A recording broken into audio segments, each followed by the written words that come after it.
adornment, scorns fashion, and concentrates his mind and, nevertheless, seeks sensory pleasures, he too would gather only mockery. Having renounced the 5 sense pleasures, having rejected them, having refused to think about them, why would he follow after them again? Like a madman who returns to his own vomit? The greedy man ignores his earlier vows. He no longer distinguishes between the beautiful and the ugly. Drunkenly he hurls himself into desire. Modesty, restraint and other respectable qualities, all of that has disappeared all at once. He is no longer respected by wise people and is visited only by fools. Desires provoke suffering when they are sought out, fear when they are possessed, resentment and grief when they are lost. They bring not a moment of happiness. Such are the torments of desire. How can one escape them? By acquiring the happiness of dhyana and samapatti. Then one is no longer deceived. Attachment to sensual pleasures is insatiable, how can one put an end to them? If one acquires the meditation of the repulsive, these greedy minds disappear by themselves. Attachment to desire is unconscious. How can one become aware of them? By considering old age, sickness, and death. Then one succeeds in getting out of the 4 bottomless pits. It is difficult to reject desires. How can one escape from them? If one can be pleased with the good dharmas, these desires disappear by themselves. Desires are difficult to undo. How can one loosen them? By considering the body and perceiving its true nature. Then one is tied by nothing. Considerations such as these can extinguish the fire of the desires. The jungle fire cannot withstand a heavy rain. It is for all these reasons that one removes the obstacle of greed. 2. Removing malevolence.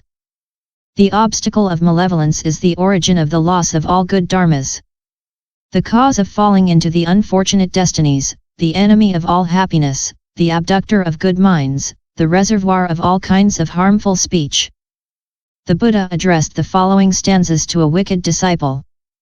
You must think and reflect on the obscene and vicious character of conception, on the dark suffering of the stay in the womb, on the hardships that accompany birth. Thinking about all that, the person who does not pacify his wrath toward people would, by all rights, be considered an unaware individual. If the retribution for wrongs did not exist and if they were free of all blame, people would still have plenty to complain about. How much more so if they are struck by painful punishment? By considering old age, sickness, and death which nobody can avoid, it is necessary to feel loving kindness and pity. Why should you still afflict them with your hatred? People who hate, rob and strike one another undergo the poison of suffering. Why would an honest man further add to their torment? One must always practice loving kindness and compassion, cultivate the good in a concentrated mind. Not nourish bad feelings, not torment anyone. If one cultivates the path of Dharma diligently, one will commit no harm. Good and evil are 2 opposing forces that meet face to face like water and fire. When wickedness covers the mind, one does not distinguish the beautiful from the ugly, one does not separate good deeds from offenses, one no longer fears the bad destinies.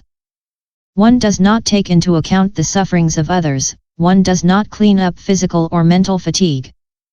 The suffering that one has at first suffered oneself, one then extends that suffering to others. The person who wants to destroy wickedness should meditate on thoughts of loving kindness. Alone, sheltered in retreat, stopping all activity, he destroys all the causes and conditions. One should fear old age, sickness, and death, exclude the 9 kinds of anger. By meditating thus on loving kindness, one will attain the destruction of the poison of anger. It is for all these reasons that one removes the obstacle of malevolence. 3. Removing laziness torpor. The obstacle of laziness torpor can destroy the threefold benefit of the present world, namely, the happiness of pleasure, the happiness of wealth and merit. It can destroy the definitive happiness of the present and the future life. It differs from death only by the presence of breathing. Here are the stanzas addressed by the Buddha to reproach a lazy disciple. Get up. Don't stay lying down, overprotecting your rotten body. It is impurities of all kinds that are called a person. If you were struck by serious illness, if an arrow was shot into your body, if all the sufferings were piled upon you, would you be able to sleep in peace? If the entire world were burning with the fire of death and you were trying to escape, would you be able to sleep in peace? When a man, laden with chains, is led to his death and misfortune menaces him, could he sleep in peace? The chains, the enemies, are not destroyed. The torments have not been removed.